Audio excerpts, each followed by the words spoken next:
हाय, मैं हूं अजय और आप देख रहे हैं सार सक्सेस। इस वीडियो में हम बात करेंगे एक ऐसी इंपॉर्टेंट आइडियोलॉजी या फिर एक ऐसे इंपॉर्टेंट मूवमेंट की जिसने पॉलिटिकल साइंस को पूरी तरह से बदल दिया था, जिसने पॉलिटिकल साइंस में पूरी तरह से रेवोल्यूशन ला दी थी, जिसकी वजह से कंपैरेटिव पॉलिटिक्स का उदय हुआ। जी हां, मैं बात कर रहा हूं बिहेवियरलिज्म की। और बिहेवियरलिज्म को हम हिंदी में व्यवहारवाद कहते हैं। और व्यवहारवाद ना केवल इसलिए इंपॉर्टेंट है कि यहां से यूपीएससी या फिर नेट के एग्जाम में प्रश्न पूछे जाते हैं, बल्कि इसलिए भी इंपॉर्टेंट है क्योंकि इसने पॉलिटिकल साइंस को पूरी तरह से बदल दिया था। पॉलिटिकल साइंस में पूरी तरह से रेवोल्यूशन ला दी। और सबसे बड़ी बात कि इसने पॉलिटिकल साइंस को एक व्यापकता दे दी, एक स्वायत्त विषय बना दिया। तो इतनी बड़ी इंपॉर्टेंट आइडियोलॉजी या फिर इतने बड़े मूवमेंट के बारे में बात करना बनता है। और ये वीडियो आपके लिए बहुत ही इंपॉर्टेंट होने वाली है, इसीलिए इस वीडियो को लास्ट तक देखना। और मैं आपको गारंटी देता हूं कि अगर आप इस वीडियो को पूरा देखते हैं तो बिहेवियरलिज्म पर आपको कहीं भी पढ़ने की जरूरत नहीं है, कोई और वीडियो देखने की जरूरत नहीं पड़ेगी। तो इस वीडियो में हम बात करेंगे कि बिहेवियरलिज्म क्या है, इसका डेवलपमेंट कैसे हुआ, और बिहेवियरलिज्म से जुड़े विचारक जैसे David Easton, Almond, Arthur Bentley, Charles Merriam, Graham Wallas, इन सभी विद्वानों की क्या राय रही है, क्या योगदान इनका बिहेवियरलिज्म में रहा, इन सभी चीजों के बारे में हम डिस्कस करेंगे। और साथ में हम ये भी डिस्कस करेंगे कि बिहेवियरलिज्म की क्या इंपॉर्टेंस रही है और किन आधारों पर बिहेवियरलिज्म की आलोचना होती है। और लास्ट में हम एक इंपॉर्टेंट फंडामेंटल क्वेश्चन का भी एनालिसिस करेंगे, विश्लेषण करेंगे कि आखिर क्या हुआ ऐसा कि इतनी बड़ी आइडियोलॉजी या फिर इतना बड़ा मूवमेंट कुछ ही वर्षों में क्यों सिमट गया ये। और डेविड ईस्टन, जो कि खुद व्यवहारवाद के एक बहुत बड़े विचारक रहे हैं, उन्होंने खुद ही बिहेवियरलिज्म को क्यों रिजेक्ट किया।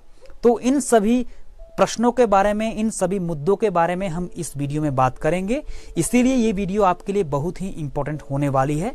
और अगर आपने अभी तक हमारे चैनल सार सक्सेस को सब्सक्राइब नहीं किया है तो लाल बटन पर क्लिक करके सब्सक्राइब कर दें और वीडियो को लाइक भी कर दें। तो चलिए अब हम शुरू करते हैं और बिहेवियरलिज्म का एनालिसिस करते हैं।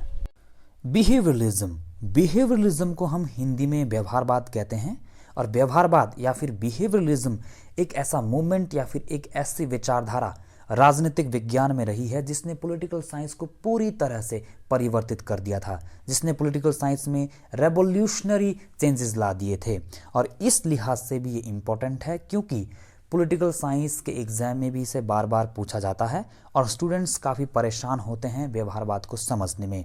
तो इसी वजह से इस वीडियो में हम बात करेंगे बिहेवियरलिज्म की। तो सबसे पहले हम ये समझ लेते हैं कि व्यवहारवाद क्या होता है। राजनीतिक विज्ञान में बिहेवियरलिज्म एक आंदोलन के रूप में जब हम इसे समझते हैं तो सबसे पहले हम ये देखते हैं कि ये इंस्टीट्यूशनलिज्म या फिर संस्थावाद का पूरी तरह से खंडन करता है, मूल्यों को भी पूरी तरह से ये नकारता है। और ये अपना ध्यान केंद्रित करता है कि साइंटिफिक स्टडी पॉलिटिकल साइंस में होनी चाहिए। और इस सबसे भी बढ़कर ये बात करता है कि राजनीतिक विज्ञान में ह्यूमन बिहेवियर, जिसको हम मानवीय व्यवहार कहते हैं, उसकी भी स्टडी होनी चाहिए। ह्यूमन बिहेवियर का मतलब है कि पॉलिटिकल साइंस में लोगों की क्या प्रतिक्रिया रहती है, क्या भागीदारी रहती है, पॉलिटिकल संस्थाओं या फिर राजनीतिक जो संस्थाएं हैं या लोकतंत्र है उसको किस तरह से लोग देखते हैं, उसमें किस तरह की भागीदारी करते हैं। तो बिहेवियरलिज्म ये बात करता है कि हमें वैल्यूज़ जो है उनको पूरी तरह से नकारना चाहिए। संस्थावाद पर जो बहुत ज़्यादा फोकस दिया जाता था उसको भी पूरी तरह से नकारना है और इसकी जगह हमें पॉलिटिकल साइंस में साइंटिफिक स्टडी करनी है। और साथ में हमें राजनीति या फिर लोकतंत्र में जो मानवीय व्यवहार होता है उसकी भी हमें स्टडी करनी है या फिर अध्ययन करना है। नोट करने वाली बात यहाँ पे ये भी है कि राजनीतिक विज्ञान में बिहेवियरलिज्म का जन्म 1930 के दशक में हुआ और इसका जन्म चार्ल्स मेरियम ने किया था, जो कि व्यवहारवाद के एक बहुत बड़े विचारक या थिंकर रहे हैं। और बिहेवियरलिज्म का जन्म 1930 के दशक में यूनाइटेड स्टेट्स में हुआ था, लेकिन नोट करने वाली बात यह है कि इसको 1950 के दशक में डेविड ईस्टन ने काफ़ी प्रसिद्ध किया था या फिर पॉपुलराइज्ड किया था। अब थोड़ा सा हम बिहेवियरलिज्म को और समझ लेते हैं। बिहेवियरलिज्म को जब हम एक विकास के रूप में देखते हैं तो सबसे पहले ये ट्रेडिशनलिज्म के क्रिटिसिज्म के रूप में आता है, क्योंकि ये जितनी भी परंपराएं रही है या फिर परंपरावाद रहा है उसको पूरी तरह से राजनीतिक विज्ञान में नकारता है। और दूसरा इम्पोर्टेंट पहलू ये है कि इसकी फाउंडेशंस, ठीक है, इसकी जो आधारशिला रखी वो चार्ल्स मेरियम ने 1925 में रखी थी। लेकिन फिर से नोट करने वाली बात यह है कि डेविड ईस्टन ने 1953 में इसको पूरी तरह से प्रसिद्ध किया या फिर पॉपुलराइज्ड किया। और अब हमें ये समझना ज़रूरी है कि ट्रेडिशनलिज्म क्या होता है। तो बेसिकली ट्रेडिशनलिज्म एक ऐसी विचारधारा है जो अपना फोकस या फिर ध्यान केंद्रित करती है संस्थाओं के अध्ययन पे। जैसे उदाहरण के लिए गवर्नमेंट है, लेजिस्लेटिव है, एग्जीक्यूटिव, जुडिशियरी, इन सभी चीज़ों पे ये फोकस करती है। और इसी वजह से ट्रेडिशनलिज्म को इंस्टीट्यूशनलिज्म के नाम से भी जाना जाता है। Traditional approach merely focused on 3 important aspects of any institution। तो जो ट्रेडिशनल अप्रोच रही है ये किसी भी इंस्टीट्यूशन की 3 महत्वपूर्ण पहलुओं की बात करती है या फिर चर्चा करती है। उदाहरण के लिए जैसे हम मान लीजिए अगर हम गवर्नमेंट की स्टडी करते हैं तो ये इसके 3 पहलुओं की चर्चा करती है। जैसे पहले हैं लीगल एस्पेक्ट्स, यानी कि गवर्नमेंट का कानूनी आधार या फिर पहलू क्या रहा है, ऐसे कौन कौन से अधिकार है जो लीगल अधिकार गवर्नमेंट को प्राप्त है या जिन पर एक गवर्नमेंट काम करती है। दूसरा है हिस्टोरिकल एस्पेक्ट्स। हिस्टोरिकल एस्पेक्ट का मतलब ये है कि सरकार की ऐतिहासिक पृष्ठभूमि क्या रही है, कब सरकारें बनी, कब बनती है, कैसे इनका जन्म हुआ। और तीसरा इंपॉर्टेंट पहलू है इंस्टीट्यूशनल एस्पेक्ट, यानी कि गवर्नमेंट का संस्थात्मक आधार क्या है। Key figures in behaviouralism. आपको स्क्रीन पर जितने भी थिंकर जैसे Graham Wallas, Arthur Bentley, Charles Merriam, V O Key, George Catlin, Harold Lasswell, David Truman, Robert Dahl, David Easton, Gabriel Almond, जितने भी आपको थिंकर ये दिखाई दे रहे हैं, अब हम एक एक करके इनको पढ़ते हैं क्योंकि ये बिहेवियरलिज्म के की फिगर माने जाते हैं, यानी कि बिहेवियरलिज्म से जुड़े ये महत्वपूर्ण थिंकर रहे हैं। तो सबसे पहले हम बात कर लेते हैं ग्राम बालास की। ग्राम बालास इंग्लिश समाजवादी रहे हैं, यानी कि इंग्लिश सोशलिस्ट रहे हैं और ये फेबियन सोसाइटी के लीडर भी रहे हैं। इन्होंने लंदन स्कूल ऑफ इकोनॉमिक्स की स्थापना की थी जिसके ये को फाउंडर रहे हैं। दूसरी इंपॉर्टेंट बात यह है कि इनकी प्रमुख कृति ह्यूमन नेचर इन पॉलिटिक्स 1908 में पब्लिश होती है और इसी की वजह से पॉलिटिकल साइंस में कंपैरेटिव पॉलिटिक्स की शुरुआत होती है। साथ में बिहेवियरलिज्म को भी काफ़ी सपोर्ट मिलता है। इस कृति में इन्होंने बात की कि हमें पॉलिटिक्स में ह्यूमन बिहेवियर का अध्ययन भी करना चाहिए और किस तरह से राजनीति ह्यूमन बिहेवियर से प्रभावित होती है और राजनीति से ह्यूमन बिहेवियर प्रभावित होता है, इसकी स्टडी हमें पॉलिटिकल साइंस में करनी चाहिए। और इनके कुछ इंपॉर्टेंट वर्क्स रहे हैं जैसे the art of thought 1926, the great society 1914, our social heritage 1921। अब हम बात कर लेते हैं आर्थर बेंटले की। Arthur Bentley American political scientist रहे हैं और इन्होंने बिहेवियरल मेथोडोलॉजी को पॉलिटिकल साइंस में विकसित किया। और दूसरी इंपॉर्टेंट बात यह है कि इनका important work the process of government रहा है जो 1908 में पब्लिश हुआ। इसमें इन्होंने पॉलिटिकल साइंस में या फिर पॉलिटिकल प्रोसेस में किस तरह से pressure groups, political parties, elections and public opinion की भूमिका रहती है, इसके बारे में इन्होंने इस महत्वपूर्ण कृति में चर्चा की। और इस महत्वपूर्ण कृति की एक और बात यह है कि इससे भी पॉलिटिकल साइंस में कंपैरेटिव पॉलिटिक्स का जन्म माना जाता है। और सबसे बड़ी बात यह भी है कि ग्रुप अप्रोच के ये अग्रदूत माने जाते हैं पॉलिटिक्स में। और इनकी कुछ इंपॉर्टेंट राइटिंग्स रही है जैसे द प्रोसेस ऑफ गवर्नमेंट 1908 जो कि इनकी अक्षय कृति मानी जाती है, knowing and the known 1949, inquiry into inquiries 1954। Charles Merriam American political scientist रहे हैं और बिहेवियरल अप्रोच को पॉलिटिकल साइंस में इन्होंने स्थापित किया, यानी कि इसके ये फाउंडर रहे हैं। और सबसे इम्पोर्टेंट बात है कि इन्होंने 1920 के दशक में Chicago school of political science की स्थापना की। और एक और इम्पोर्टेंट बात यह है कि 1925 में इनकी इम्पोर्टेंट या फिर अक्षय कृति पब्लिश होती है जिसका नाम है new aspects of political science. और इस महत्वपूर्ण कृति में इन्होंने एक तरफ ये कहा कि हमें पॉलिटिकल साइंस में इंटरडिसिप्लिनरी स्टडी को महत्व दिया जाना चाहिए, यानी कि अंतर अनुशासनात्मक अध्ययन को फोकस किया जाना चाहिए, और दूसरी तरफ इन्होंने कहा कि हमें वैज्ञानिकता यानी कि साइंटिफिक करेक्टर को भी पॉलिटिकल साइंस में स्थापित करना होगा। और सबसे बड़ी बात यह है कि ये चैंपियन रहे हैं डेमोक्रेसी के, यानी कि डेमोक्रेसी की इन्होंने काफ़ी वकालत की, और इनकी कुछ इंपॉर्टेंट राइटिंग्स रही है, जैसे new aspects of politics 1925, systematic politics 1945, public and private government 1944, the role of politics in social change 1936। अब हम बात कर लेते हैं B.O. की जूनियर, और B.O. की अमेरिकन पॉलिटिकल साइंटिस्ट रहे हैं, और पॉलिटिकल साइंस में ये इम्पीरिकल स्टडी यानी कि अनुभवात्मक अध्ययन के लिए जाने जाते हैं। दूसरी इम्पोर्टेंट बात यह है कि ये बिहेवियरल जो मूवमेंट रहा पॉलिटिकल साइंस में या फिर पॉलिटिकल स्टडीज़ में, उसके ये काफ़ी बड़े लीडर माने जाते हैं। और इनके कुछ इम्पोर्टेंट वर्क्स रहे हैं, जैसे politics, parties and pressure groups 1946, southern politics 1946, southern politics in the state and nations 1949, the responsible electorate 1966। अब हम बात कर लेते हैं जॉर्ज कैटलिन की।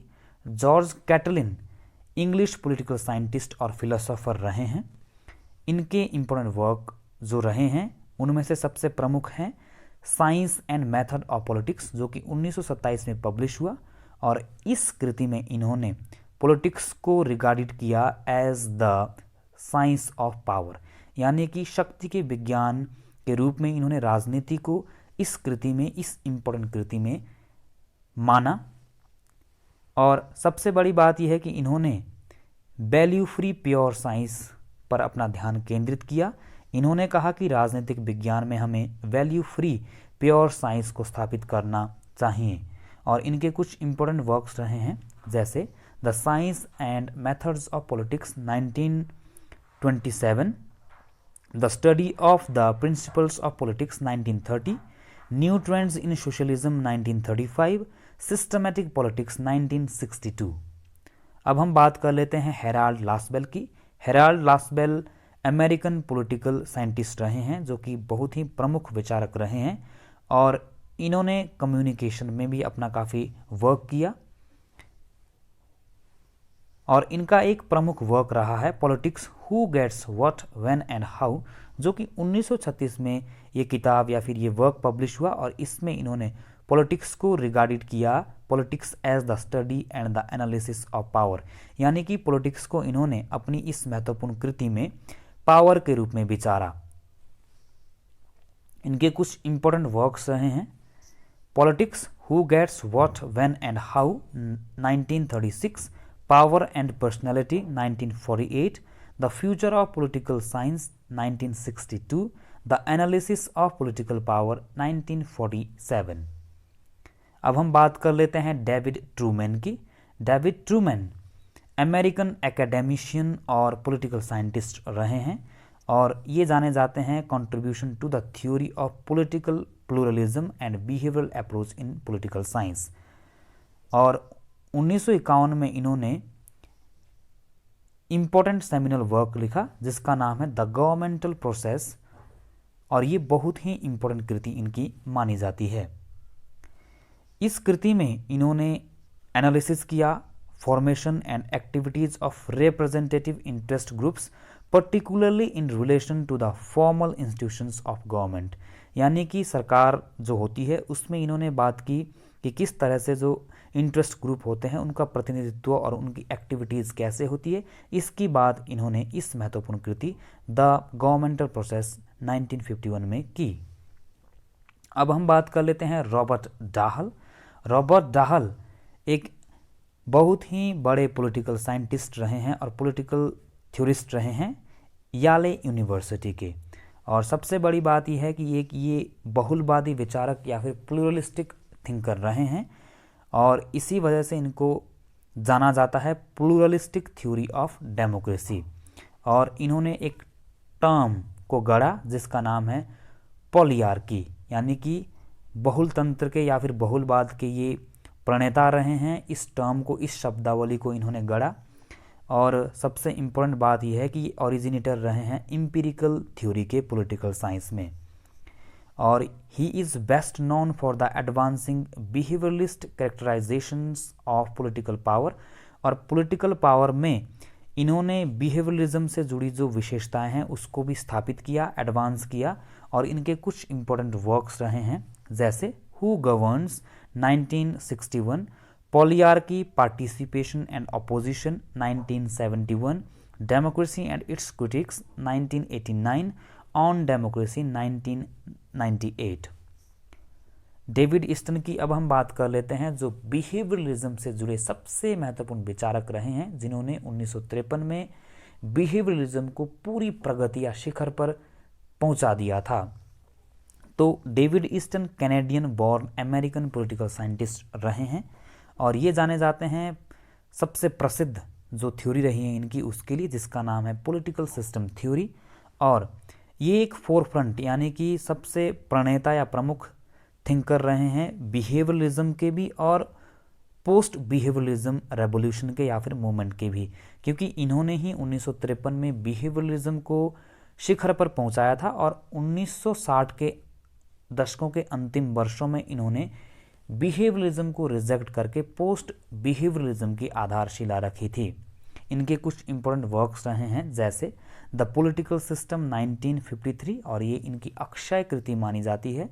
दूसरी है a framework for political analysis 1956, अगली है system analysis of political life 1965 और अगली है the analysis of political structure 1990। 1967 में डेविड ईस्टन का एक इम्पोर्टेंट ऐसे पब्लिश होता है जिसका नाम है the current meaning of behaviourism. और इस इम्पोर्टेंट ऐसे में डेविड ईस्टन ने बिहेवियरलिज्म के 8 इंटेलेक्चुअल फाउंडेशन स्टोन की बात की, जिसमें पहला है रेगुलरिटीज़। रेगुलरिटीज़ को हम हिंदी में कहते हैं नियमितताएं, यानी कि पॉलिटिकल साइंस में कुछ ऐसी नियमितताएं होती है जिसके साथ वो दूसरे सब्जेक्ट के साथ जुड़ा होता है, तो उन्हीं नियमितताओं का हमें पॉलिटिकल साइंस में अध्ययन करना होता है, क्योंकि इससे पॉलिटिकल साइंस में शोध या फिर रिसर्च आसानी से की जा सकती है और एक विषय के दूसरे विषय के साथ संबंधों को भी आसानी से जाना जा सकता है, जिसके द्वारा हम ह्यूमन बिहेवियर की पॉलिटिकल साइंस में स्टडी भी आसानी से कर सकते हैं। दूसरा है वेरिफिकेशन, इसको हम हिंदी में कहते हैं सत्यापन, यानी कि पॉलिटिकल साइंस में सिर्फ हमें ऐसी चीज़ों का ही अध्ययन करना चाहिए जिन्हें हम सत्यापित कर सकें या फिर वेरीफाई कर सकें। तीसरी इंटेलेक्चुअल फाउंडेशन है टेक्निक्स, यानी कि पॉलिटिकल साइंस में ऐसी कौन कौन सी विधियां हैं जो हम रिसर्च करने के लिए या फिर शोध करने के लिए अपनाते हैं।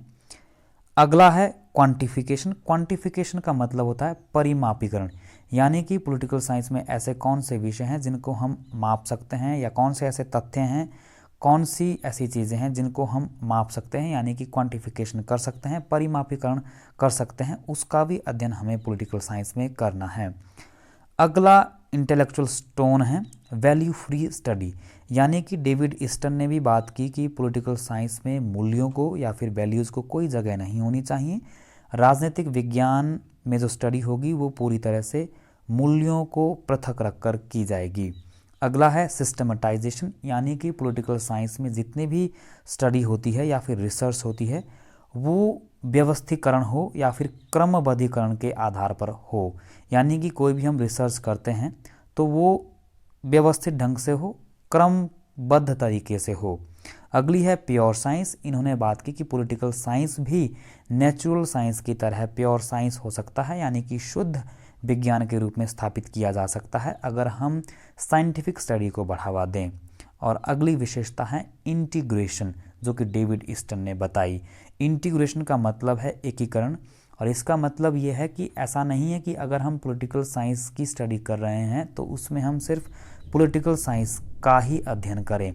आज के जो विषय हैं वो सारे अंतर विषयक हैं, यानी कि इंटरडिसिप्लिनरी सब्जेक्ट हैं जो एक दूसरे के साथ जुड़े हुए हैं।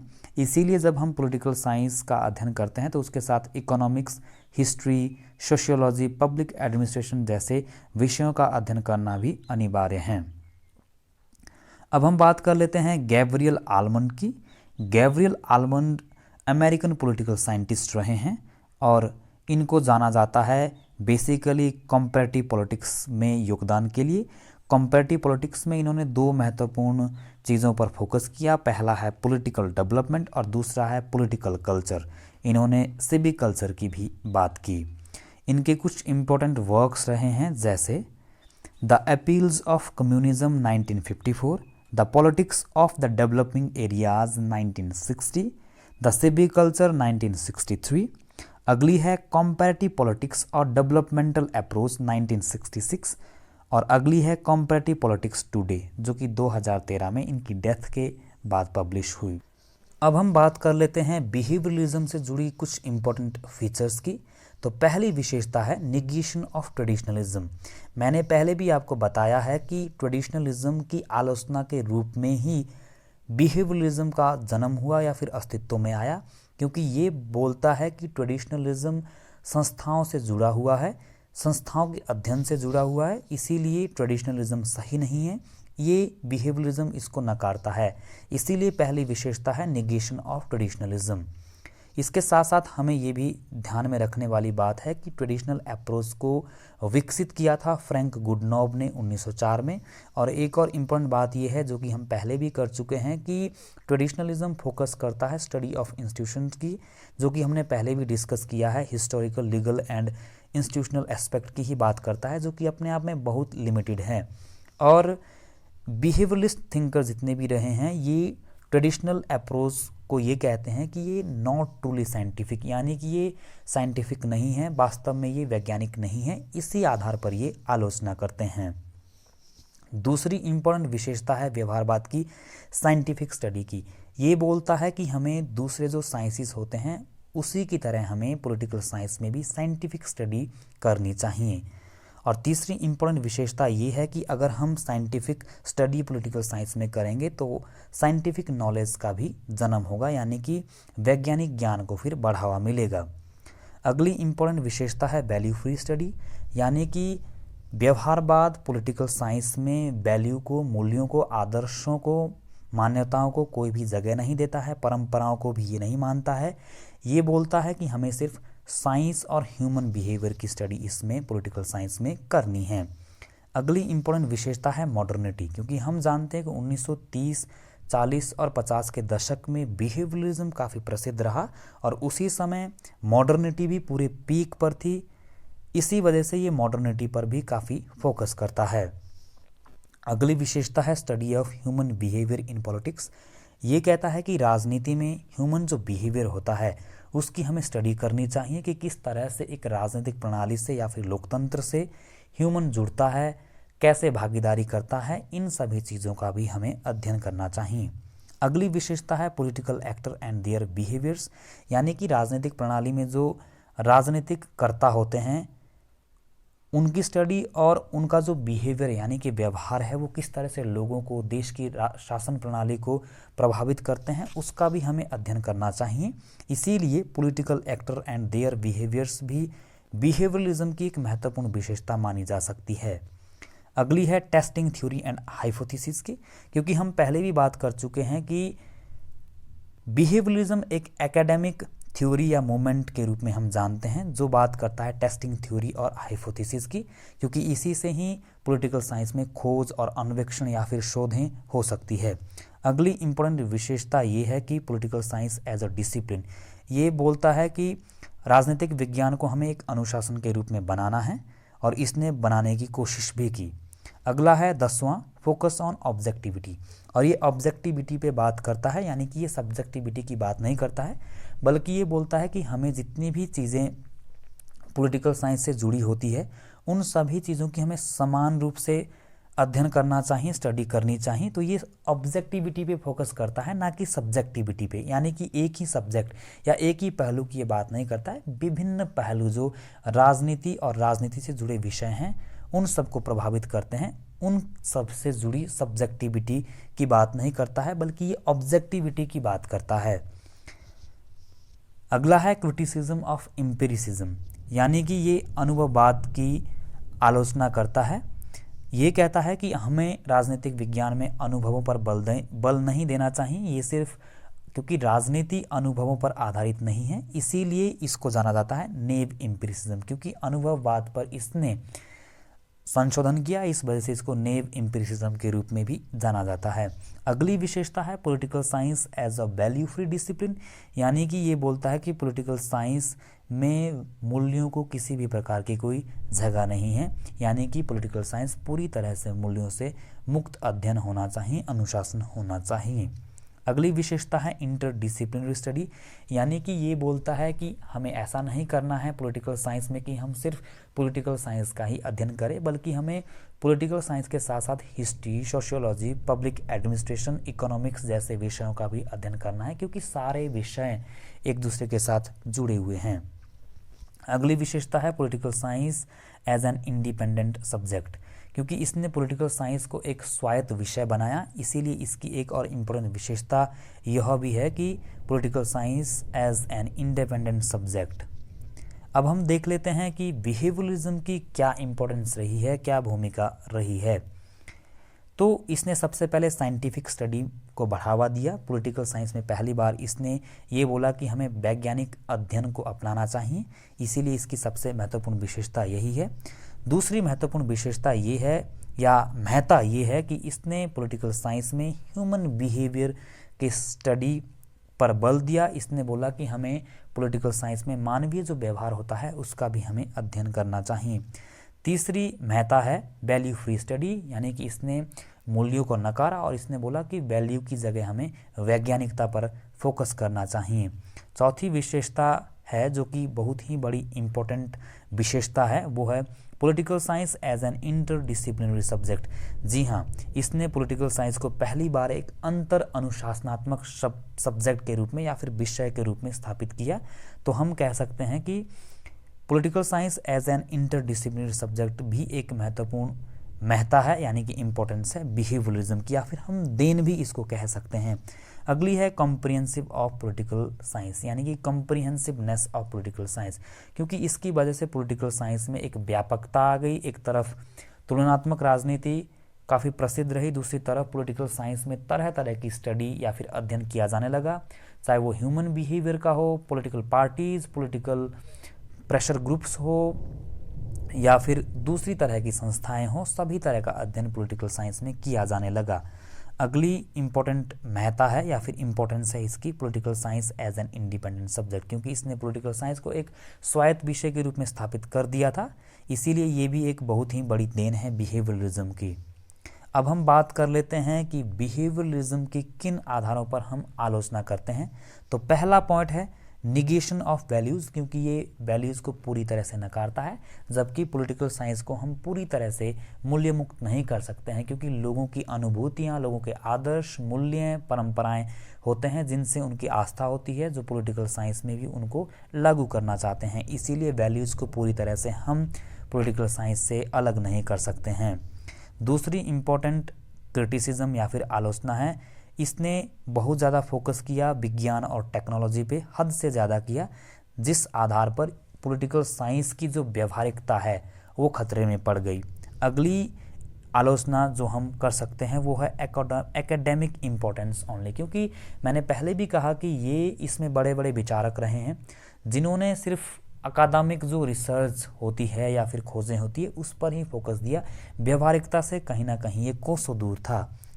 अगली आलोचना जो हम कर सकते हैं स्टेटस को कर सकते हैं, क्योंकि ये स्टेटस को पर ही आधारित था, यानी कि यथास्थिति पर आधारित था, क्योंकि पहले तो इसमें जो जितने भी थिंकर थे वो अमेरिकन थिंकर थे, और दूसरी बात ये है कि इन्होंने सिर्फ रिसर्च पर ही बल दिया, व्यवहारिकता से इसका कोई संबंध नहीं था, और अफ्रीकन और एशियन जो कंट्रीज़ है उसका उनके लिए इन सभी रिसर्च या फिर इस बिहेवियरलिज्म की कोई महत्ता नहीं थी, इसीलिए स्टेटस को या फिर यथास्थिति पर आधारित थी।